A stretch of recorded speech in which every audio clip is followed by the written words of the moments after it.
C'est une démo rapide pour expliquer comment utiliser le iClone Live Link entre iClone 8 et Unreal 5.1. La méthodologie marche également pour 5, la version 5 d'Unreal. Également pour montrer comment exporter des personnages avec nos réglages à partir de Character Creator ou iClone vers Unreal 5.1. On va commencer directement. Il va d'abord falloir installer plusieurs plugins et utilitaires. On va premièrement récupérer un plugin qui s'appelle le iClone Unreal Live Link. Donc pour iClone, c'est un plugin payant, mais il y a une version gratuite et également il y a une version indie qui est également gratuite. Donc il suffira tout simplement de souscrire, de faire une demande. C'est relativement automatisé et on va pouvoir donc télécharger deux choses. On va pouvoir télécharger et installer le Unreal Live Link plugin pour iClone 8 qui, s'il n'est pas déjà installé sur votre iClone, il y a une clé de licence qu'on pourra copier et rentrer. Je vais pas faire l'installation parce que c'est déjà installé sur mon iClone 8. Il y a également quelque chose qui s'appelle le iClone MetaHuman Live Link Kit qui est pour synchroniser iClone avec des personnages MetaHuman dans Unreal. Ça ne fera pas partie de cette démo. Donc ça, c'est la première chose. La deuxième chose dont vous aurez besoin, c'est quelque chose qui s'appelle Auto Setup pour Unreal Engine. Ça c'est gratuit, on peut le télécharger ici. Et ce qui va se passer quand on l'aura téléchargé, c'est que on pourra l'installer. Donc il y a un exécutable et il y a également un dossier qui va être créé dans un répertoire auto setup dans votre installation de Illusion. Et on va pouvoir choisir la version la plus récente qui correspond à votre version d'Aclone et à Unreal 5 ou Unreal 5.1. Donc c'est celle-ci. On peut la déployer. On va y revenir dans un petit moment. On a également un projet Unreal donc 5.1 ou 5 qui doit être ouvert. Dans ce projet-là, on va pouvoir aller poser les choses qu'on vient de télécharger afin que Unreal puisse communiquer. C'est-à-dire que par défaut, notre projet Unreal n'aura ni cette icône qui est pour le Character Creator Setup, ni cette icône qui est pour le Live Link. C'est-à-dire que on va tout simplement fermer ce projet, qui est donc notre projet de destination. On va l'ouvrir ici. Je le trouve. Alors c'est dans Unreal 5 projet. Et bon, et Club. Donc en fait, c'est ce répertoire-là. On a également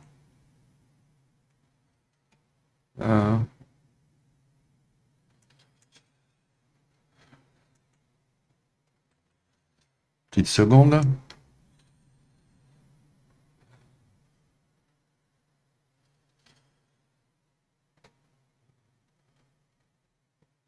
Donc notre auto setup qui est ici. Et ce qu'on va faire, on va copier les contenus et les plugins. Donc, CTRL-C. Je vais pas le faire parce que c'est déjà installé chez moi. Dans à la racine de notre projet Unreal 5. Et donc, ça va mettre à jour le répertoire des contenus et ça va rajouter un répertoire de plugins. Donc ça, c'est pour l'installation. Et ce qui va se passer, c'est que, donc, comme je l'ai dit, euh, je vais relancer mon projet ici. On aura, ça prend 2 minutes.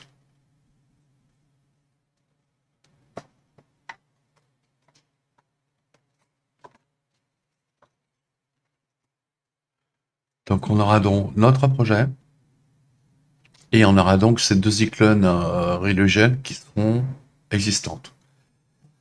Euh, on va pouvoir observer également que dans iClone, dans les plugins, on aura quelque chose qui s'appelle Unreal Live Link qui sera activé et on aura quelque chose qui s'appelle Character Creator et iClone Auto Setup qui va exactement activer. D'ailleurs, si on a besoin de réinstaller des choses, on a des liens très très rapides, c'est-à-dire qu'on peut aller directement sur la page web de l'outil pour Unreal et on va également pouvoir faire browse files, c'est-à-dire aller directement dans le répertoire qui va correspondre à notre installation d'auto-setup, à nos options d'auto-setup si on les a pas copiées encore dans notre projet Unreal. Donc il nous reste regardez Character Creator. Character Creator également aura donc un plugin Auto Setup qui va faire exactement la même chose que iClone. Et Unreal aura donc dans l'Auto Setup la possibilité de paramétrer en fait à quel niveau de complexité et de qualité vous voulez transférer vos fichiers à partir d'iClone. Donc HQ c'est High Quality, c'est-à-dire des fichiers qui sont beaucoup plus lourds mais beaucoup plus qualitatifs, lightweight, beaucoup plus léger, etc., etc. Euh, Là, pour la démo, j'ai pas besoin de quelque chose de très lourd. Je peux mettre un shader standard et l'appliquer. Voilà. Donc ça, on est presque arrivé avec Unreal sur tous nos besoins. Le dernier besoin qu'on a avec Unreal, c'est d'aller soit dans les settings et les plugins, ici donc, soit d'aller dans Edit Plugins, ce qui va nous amener à la même destination, et on va chercher un clone Live Link. Alors moi, pour moi, il est installé, donc il est checké, donc il n'y a aucun souci. Par contre, si vous ne l'avez pas, vous allez avoir besoin. Je vais lancer le Epic Marketplace, Epic Game Launcher, pardon. C'est une chose en plus à installer. On va aller dans le Marketplace et on va chercher un clone.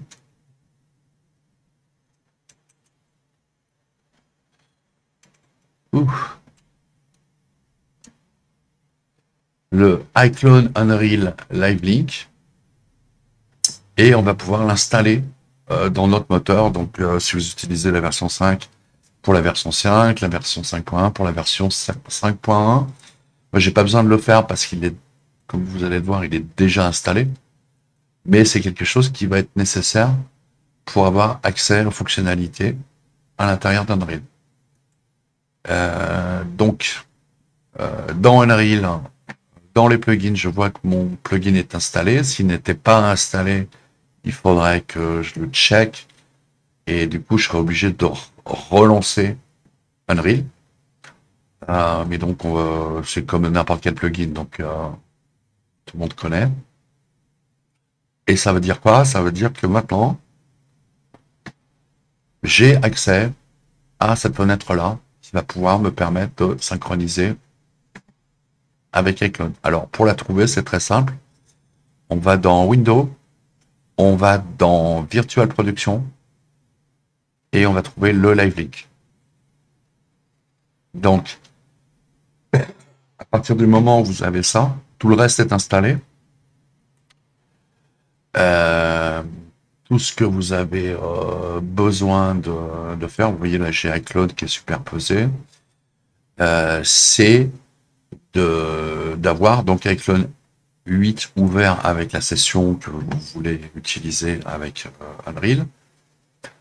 Et dans notre fenêtre Live Link, c'est de rajouter une source, iCloud Live Link, et de dire OK, ça va nous montrer le numéro de port. C'est important d'être sur le même réseau pour que ça puisse fonctionner. Si vous travaillez sur des machines séparées. Là, j'ai pas ce problème-là parce que tout est installé sur le même PC, mais voilà. Donc, on va regarder maintenant comment ça marche, en commençant avec une opération très simple, qui va être que je vais dans... Donc là, j'ai créé une petite scène avec un personnage et quelques animations, histoire de gagner du temps. Personnage que j'ai fait avec Character Creator. La petite marche. Elle va s'arrêter.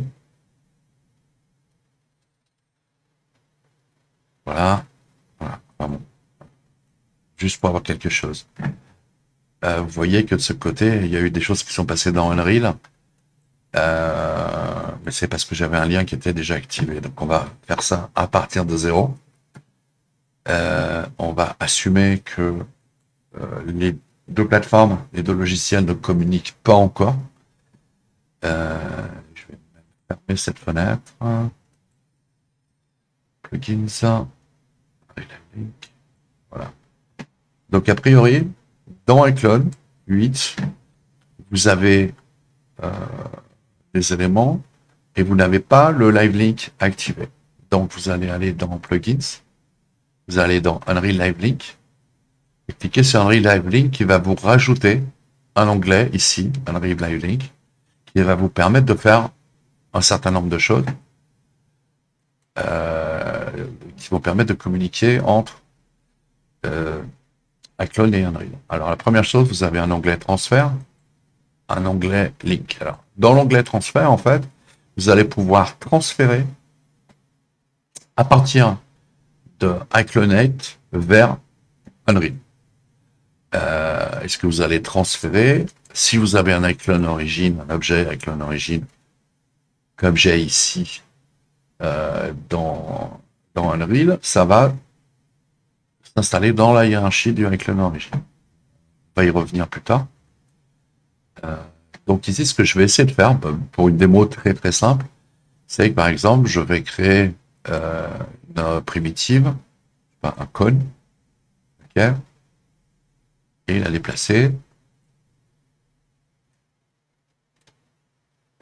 ici. Donc on est bien sur notre frame 0.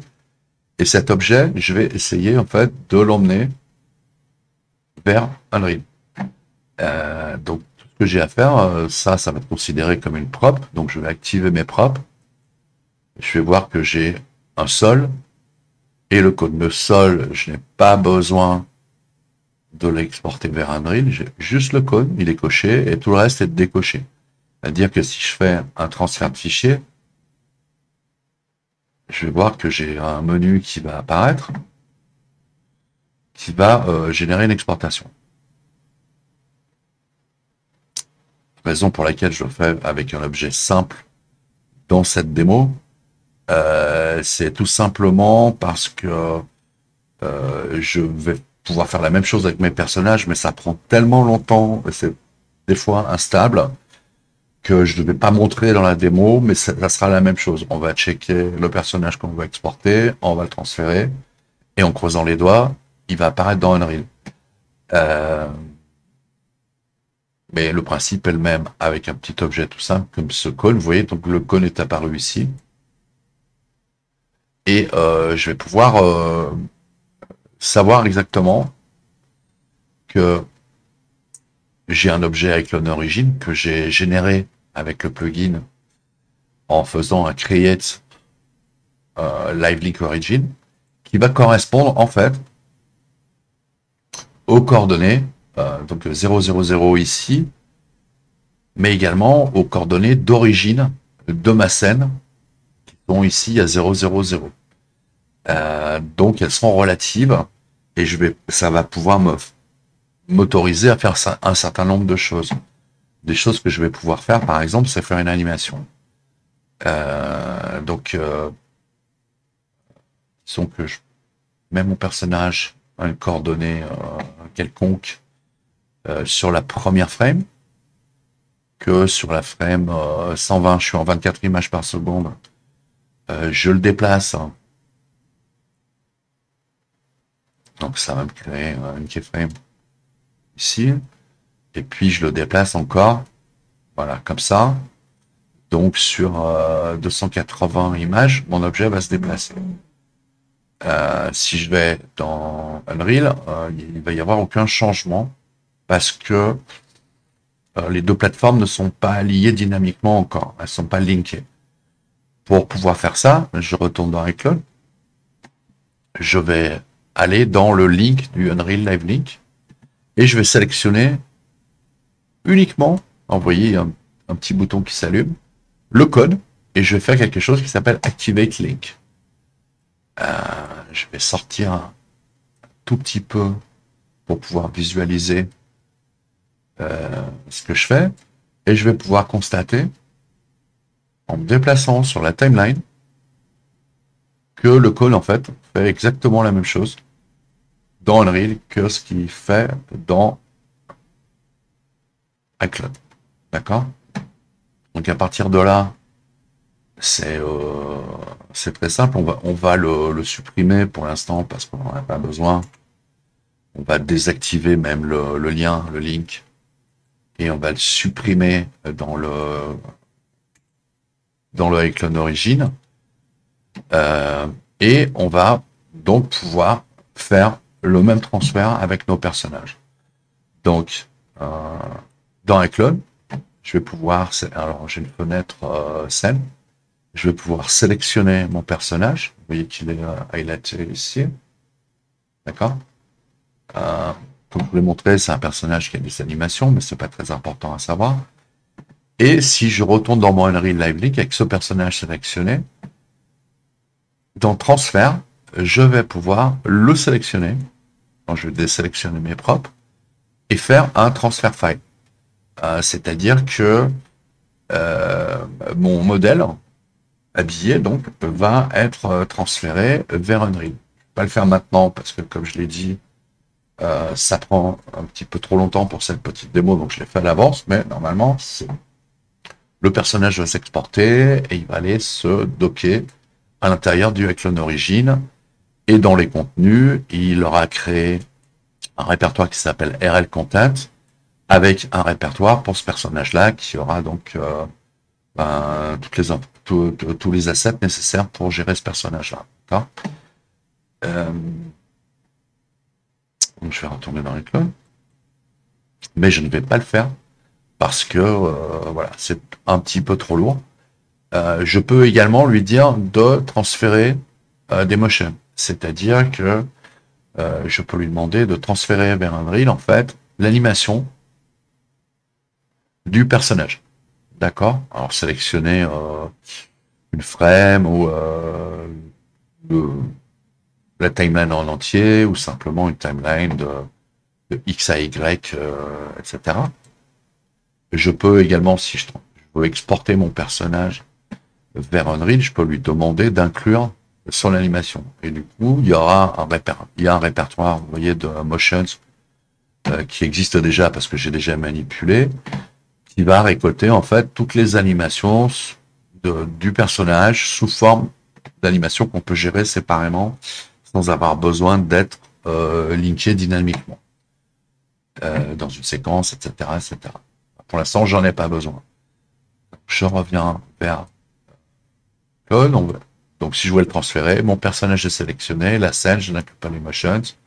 personnage sélectionné, transfert file, et ça va se lancer, et ça va prendre quelques minutes. Et au final, mon personnage sera ici importé dans les contenus, et également si vous avez une iClone origin dans votre scène ouverte, dans l'iClone origin, à une distance qui va être relative à notre iClone origin. Comme il n'y aura pas d'info d'animation, il va se charger exactement aux coordonnées de l'iClone origin, donc ici 000. C'est pas important parce que sa position et ses animations vont être ensuite dictées grâce au live link. Je retourne sur mon live link, on assume qu'on a déjà tout fait. Je vais mettre en plein écran. J'ai, comme je l'ai dit, préparé une petite animation. Voilà, un personnage va commencer à marcher. On va pas s'éterniser là-dessus. Ok. Bon. Maintenant, si je vais dans Unreal Live Link, dans l'onglet Link, et que j'active mon personnage, et que j'active le lien, ce qui va se passer, c'est que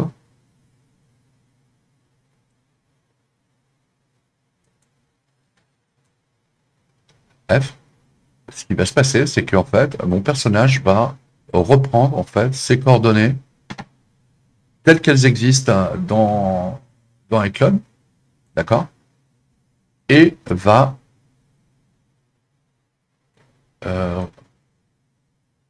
je vais essayer de faire quelque chose de visible. Les deux choses en même temps, deux logiciels en même temps plus facilement. Voilà, Klein. Voilà.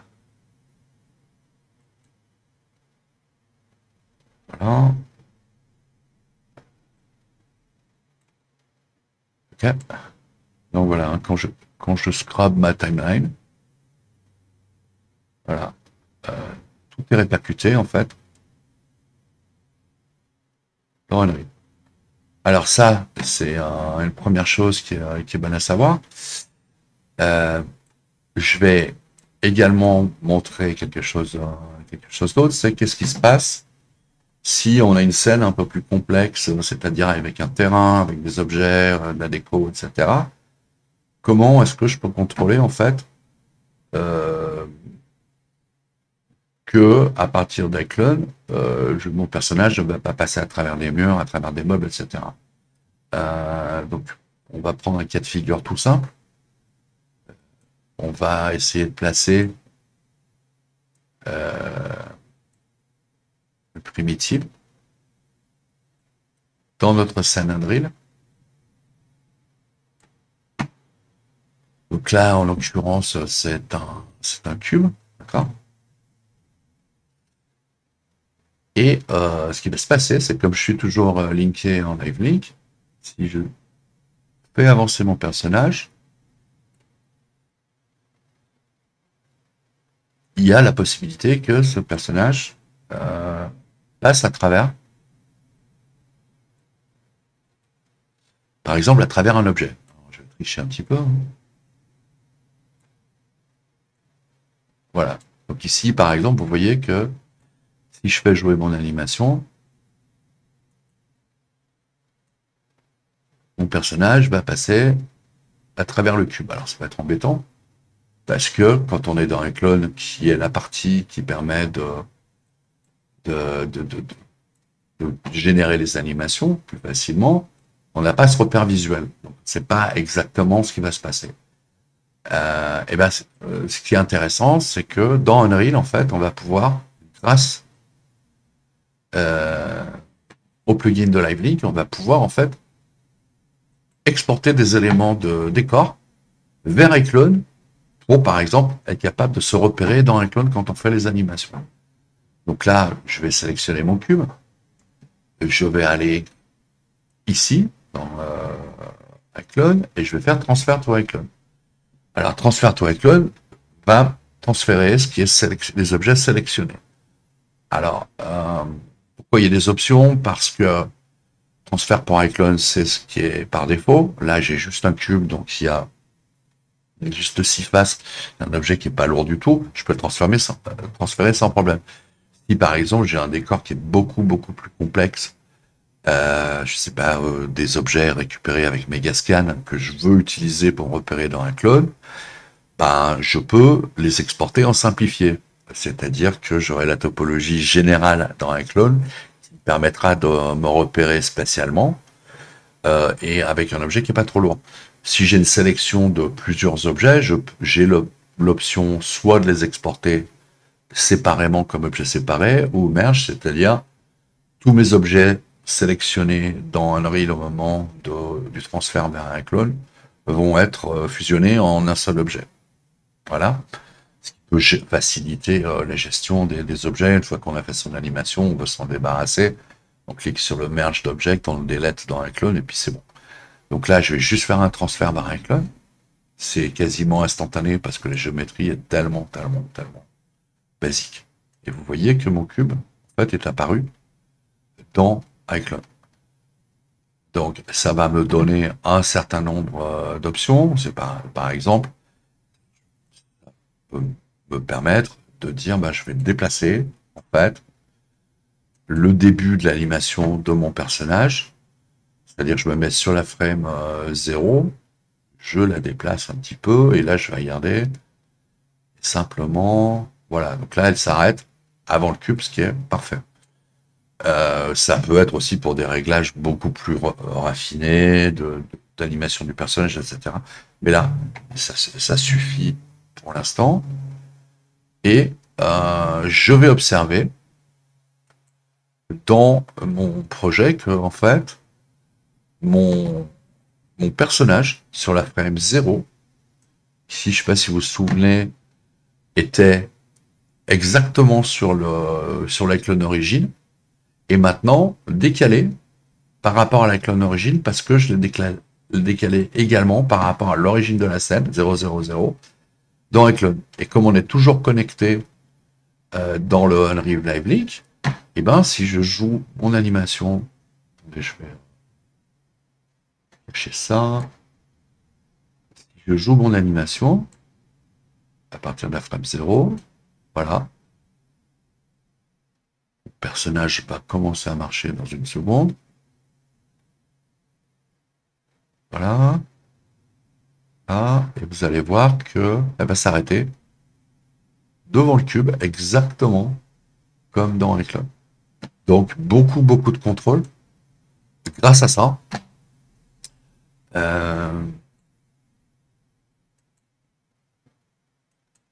on va maintenant regarder une deuxième chose, c'est comment enregistrer une séquence pour ces animations-là. Alors, il y a une chose importante à savoir qui est qu'il va falloir qu'on ait à l'écran, en fait, visible, et là pour les besoins de cette démo, je peux pas profiter de mon deuxième écran. Donc je vais simplement essayer de superposer un petit peu comme je peux pour qu'on voit à la fois iClone et Unreal. C'est important parce que sinon on pourra pas synchroniser. Donc j'ai mon objet, je vais fermer ça, on va arriver au concept suivant qui est le Tech Recorder. Donc on a établi qu'on est capable de contrôler notre personnage en live link. Voilà. Petite info supplémentaire, mon projet est normalement paramétré pour être en 24 images par seconde et iClone est également en 24 images par seconde. On va maintenant aller dans les Windows et on va essayer de recorder, c'est-à-dire qu'on va aller dans les cinématiques et on va choisir le Tech Recorder. Donc on a une nouvelle fenêtre ici qui s'ouvre et on va pouvoir lui donner un titre. À ce qu'on va capturer, un numéro de take, et on va choisir la clone origine, et le contenu de la clone origine et les transférer dans la source du Tech Recorder. Pourquoi théoriquement, j'aurais pas besoin de transférer mon iClone origine, mais le problème, c'est que si je veux faire des ajustements plus tard, euh, des transformations, c'est beaucoup plus simple d'appliquer sur les transformations, sur le container lui-même, donc l'objet l'acteur iClone origine, que sur l'animation du personnage, parce qu'il aurait été enregistré avec des données de transformation sur chaque frame de l'animation. Donc, ça reste faisable, mais c'est quand même assez lourd à éditer. Donc, si on veut modifier un placement plus tard, etc., on va pas s'amuser à modifier le placement de chaque frame individuel de notre animation de personnage. On va simplement modifier le placement de notre clone origine, par exemple, pour faire démarrer notre personnage au premier étage, au deuxième étage, etc., etc. Donc, important, utile à savoir. Donc maintenant, je suis prêt à enregistrer, en fait.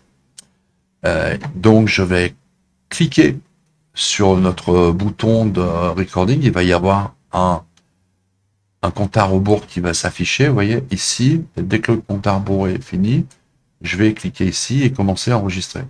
Donc là, j'enregistre en temps réel parce que c'est une scène qui est pas du tout lourde. J'ai fait une erreur, c'est que j'ai oublié de mettre ma timeline à 0. Donc, je vais être obligé de recommencer, d'arrêter mon enregistrement. Et je vais faire enfin un take 02. 01, tant pis, je l'effacerai plus tard. Compte à rebours. Là, je démarre mon anime. Voilà. Et je vais l'arrêter quand l'animation sera finie du côté iClone. Là. Ok. Ok. Et maintenant, si je maximise Unreal, je vais voir que pour l'instant, j'ai rien qui se passe.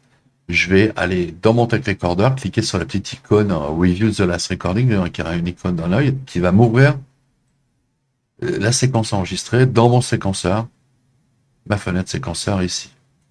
C'est-à-dire que maintenant, j'ai une animation. Je vais me mettre dans une position un petit peu plus parlante. Et je vais m'apercevoir déjà d'un truc, c'est que maintenant, j'ai deux personnages. Pourquoi?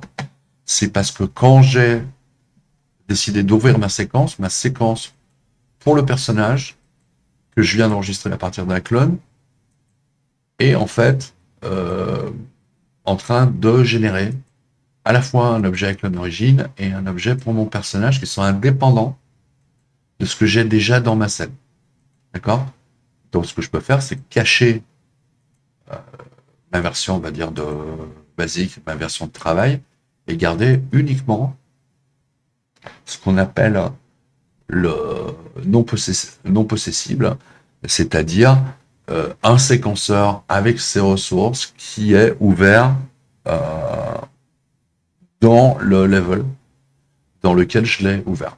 Voilà, c'est-à-dire que je pourrais être dans une autre map et aller récupérer ce séquenceur pour, par exemple, être dans un autre décor. Voilà. Ça, c'est possible quand l'animation est non possessible. Donc, si maintenant je joue mon animation, je vais voir qu'elle a été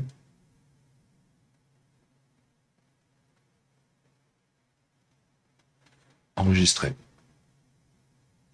Voilà.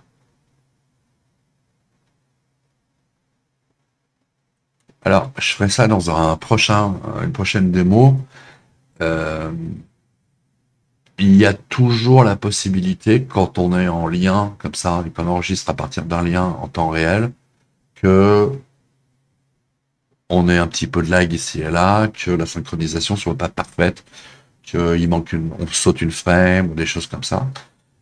Donc il y a également une méthode pour enregistrer image par image, donc d'une manière parfaite, même avec un timecode. Donc ça, je le montrerai dans une autre démo parce que ça prend un petit peu de temps, mais c'est tout à fait possible de faire ça.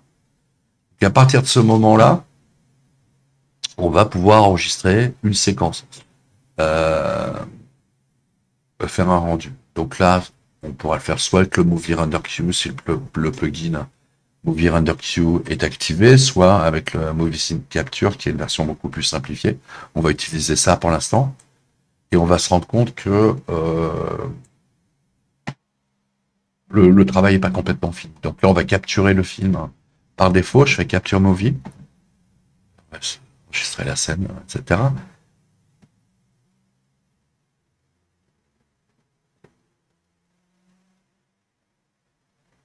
Voilà. Donc déjà, il comprend pas très bien avec quel angle de caméra on est censé avoir. Vous allez voir, hein, c'est pas idéal. Donc ça, on va pouvoir le contrôler. Donc normalement, si je me mets dans le viewport cinématique, caméra acteur, non. J'aurais peut-être plus de chance, mais sera beaucoup plus simple à faire, comme j'ai déjà un ciné caméra actor dans ma scène, qui est indépendant du reste. Je vais l'utiliser en fait.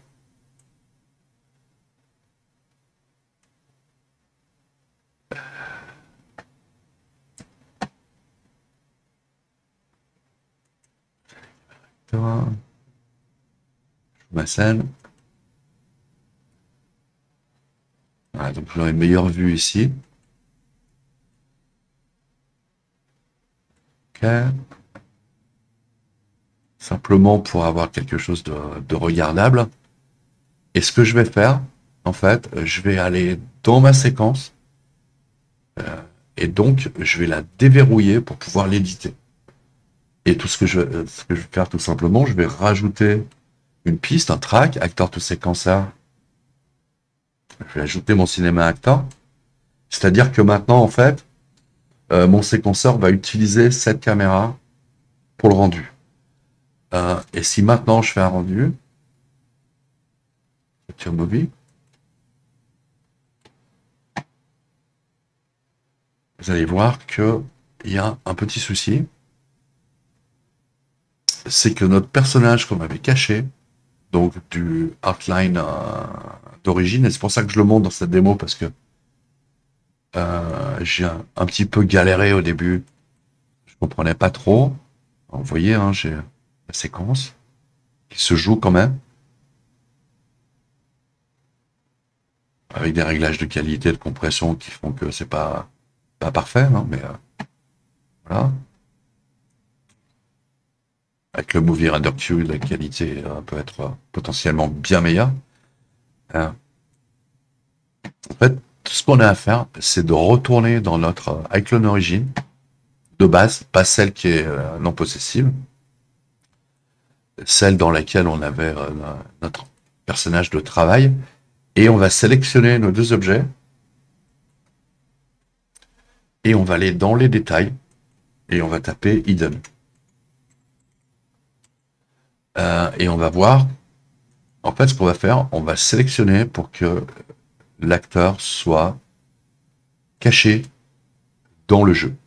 D'accord? Pourquoi dans le jeu? C'est parce que quand on enregistre, pas rentrer dans les explications techniques qui m'échappent, c'est que Unreal comprend quand il enregistre que c'est qu'il est dans une espèce de mode de jeu. C'est-à-dire que s'il y a des choses qui sont programmées pour apparaître en mode jeu, elles vont être visibles, elles vont être rendues. Si elles sont programmées pour être cachées, donc hidden, dans le jeu, en fait, elles ne vont pas être rendues. Donc normalement, maintenant, si je vais recacher mon iClone Origin, mais j'ai pas vraiment besoin parce que c'est caché dans le jeu. Je vais la laisser telle quelle. Ouais, je vais refaire un rendu, capture de movie, save. Et là, normalement, mon iClone Origin et ma Cowgirl de base ne vont pas être dedans. C'est-à-dire que attendre la fin du rendu. On clique. Et voilà. Et donc, on a rendu une séquence qu'on a générée à partir de iCloud 8. Voilà. Donc, c'est la fin de cette démo. Ça, j'ai enregistré ça surtout pour me faire un aide-mémoire, mais que je suis content de partager si ça peut aider. Voilà. Salut.